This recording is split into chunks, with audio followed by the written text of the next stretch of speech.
বেটু এটা চোৱাচোন কি ফালতু এইটো সেইটোৱে আছিলে তুমি হাঁহি দিলা সেইটোৱে আছিলে চাওক আপোনালোকেও চাওক ভালকে কি লিখা আছিলে দেখিলে তুমি হাঁহি দিলা চবে দেখিলে কি ক'লা কোৱাচোন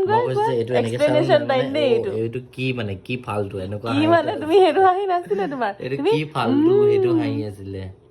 এক্সপ্লেনেশ্যন কি ফালতু সেনেকুৱা হাঁহিটো আছিলে সেইটো হ'বই নহয় তুমি এনেকে হাঁহিছা চোৱা সেইটো হাঁহি আছিলে সেইটো হাঁহি মানে কি you want another wife goodbye তোমাৰ হিচাপ ল'ম মই তুমি এক্সপ্লেনেশ্যন ভাল দিব পাৰা এতিয়া গাটো ভাল নালাগিবই তোমাৰ এতিয়া গা ভাল নালাগিব এতিয়া তোমাৰ গা ভাল নালাগিব